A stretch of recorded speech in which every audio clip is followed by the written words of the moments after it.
پوچھتے ہیں وہ کہ غالب کون ہے، کوئی بتلاؤ کہ ہم بتلائیں کیا۔ آج ہم بات کریں گے کلیات اقبال کے دو نسخوں کے بارے میں، جن میں سے پہلا یہ ہے غالب الف سے یہ تک۔ اس کو بیت بازی کے لیے آسانی بنانے کے لیے اس طریقے سے بنایا گیا ہے کہ اس میں مکمل دیوان الف بائی ترتیب کے ساتھ شامل ہے۔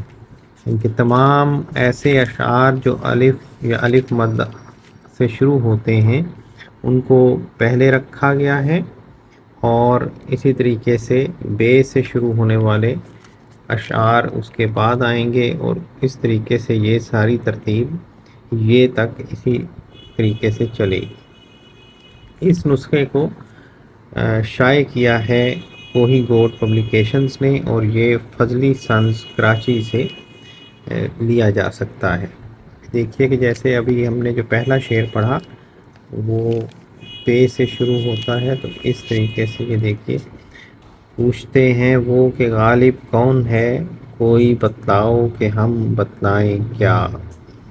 تو اس میں مزید یہ کیا گیا کہ اشعار کو الف بائی ترتیب سے دینے کے بعد اس کے آخر میں پورا دیوان بھی دے دیا گیا ہے جس ترتیب سے وہ شائع ہوتا آ رہا ہے۔ اور اسی کا ایک اور ایڈیشن ایسا ہے جس میں الف بائی ترتیب کے ساتھ ساتھ رومن میں بھی دیوان غالب جو ہے وہ ترتیب دیا گیا ہے۔ ایسا طبقہ جو اردو داں نہیں ہے ان کی آسانی کے لیے اس طریقے سے بھی پبلش کیا گیا ہے۔ تو اس میں ظاہر ہے کہ جو لوگ بیت بازی کے شوقین ہیں اور باقاعدہ مقابلوں میں حصہ لیتے ہیں ان کے لیے یہ بہت ہی آسانی ہو گئی ہے۔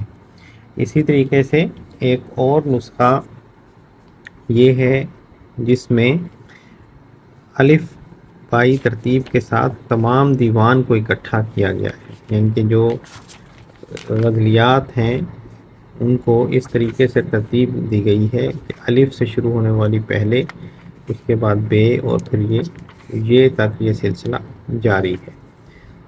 اور مثال کے طور پر اگر ہم دیکھیں کہ جو پہلی غزل ہے غالب کے کلیات میں شامل، وہ ہے نقش فریادی، تو وہ یہاں پہ ہمیں نون کے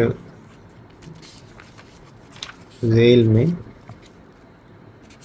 مل جائے گی۔ مثال کے طور پر یہ دیکھیے، نقش فریادی ہے کس کی شوخی تحریر کا، تو یہ اس میں نون کی ذیل میں شامل ہے۔